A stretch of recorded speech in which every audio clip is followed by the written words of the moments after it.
Bonjour et bienvenue dans ce nouvel épisode de Comics Code, dans lequel on va parler, sans spoiler, de Laila Starr et de ses nombreuses morts.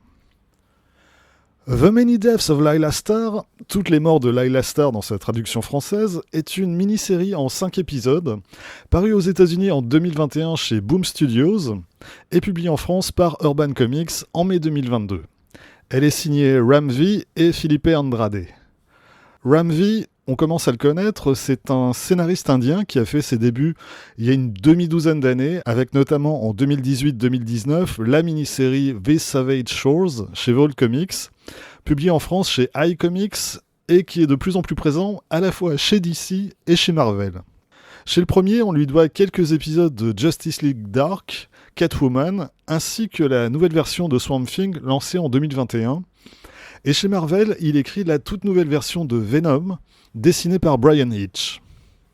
De son côté, Felipe Andrade est un dessinateur portugais qu'on a pu découvrir au début des années 2010 chez Marvel, sur Captain America, Captain Marvel, et aussi sur une nouvelle adaptation de John Carter, le personnage d'Edgar Rice Burroughs.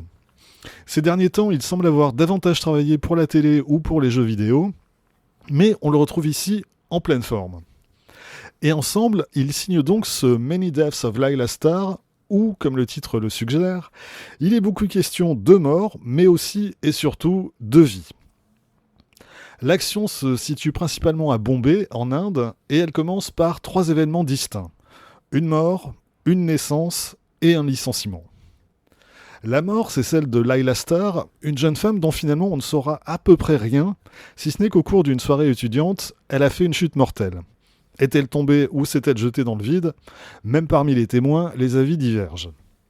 La naissance, c'est celle de Darius Shah, un très joli bébé, joufflu, braillard et tout ça, mais qui sera amené un jour à bouleverser l'histoire de toute l'humanité, puisqu'il sera celui qui va vaincre la mort et offrir à ses contemporains l'immortalité.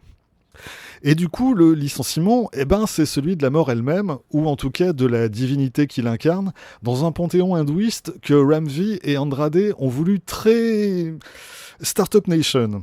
Ici, on a droit à une version du Domaine des Dieux 3.0, où les divinités sont priées de porter costard ou tailleur et de faire leur carton quand on n'a plus besoin d'eux. Et en guise de parachute doré, la mort, elle a juste le droit d'être réincarnée dans un corps humain, tout ce qu'il y a de plus ordinaire. Sauf que Madame a le bras long, et même les 6 bras longs, et qu'elle va faire en sorte de récupérer le corps d'une morte récente, en l'occurrence celui de Laila Starr, qui se trouve à la morgue de l'hôpital où, au même moment, la maman de Darius est en train d'accoucher. Du coup, le plan est simple, il suffit d'éliminer le petit salopard avant qu'il ait l'âge de découvrir le secret de l'immortalité, et hop, Madame retrouve son poste au plus haut des cieux. Sauf qu'évidemment, les choses ne vont pas se passer exactement comme prévu. The Many Deaths of Laila Starr est un récit qui oscille en permanence entre comédie et tragédie. Il y est beaucoup question de mort, certes, mais en premier lieu, c'est de vie dont il est question tout au long de ce récit. Et ça en particulier grâce au point de vue que donne Laila Starr sur cette histoire. On a ici un personnage qui était autrefois la divinité de la mort, qui donc jusque-là n'avait qu'une vue, comptable et désincarnée sur le sujet.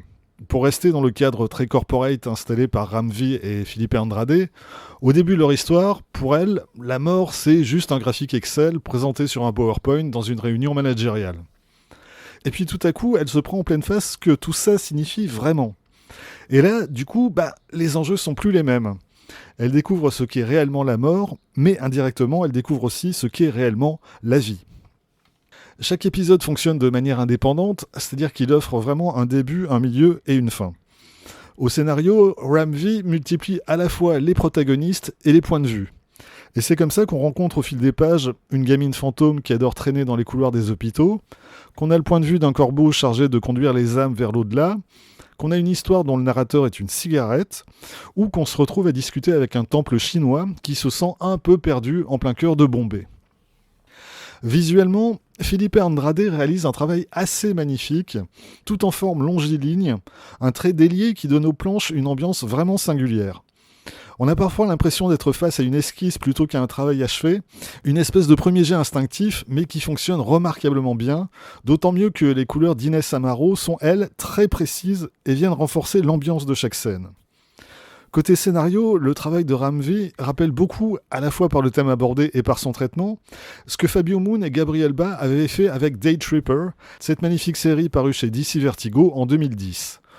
Du coup, on ne s'étonnera vraiment pas de voir que c'est Fabio Moon qui signe la préface à la réédition en volume de la série, préface reprise dans l'édition française, parue en mai 2022. Day Tripper et The Many Deaths of Lila Starr parlent donc de la même chose. Ils parlent de la vie, de ses hauts et de ses bas, de ses moments de bonheur et de ses tragédies.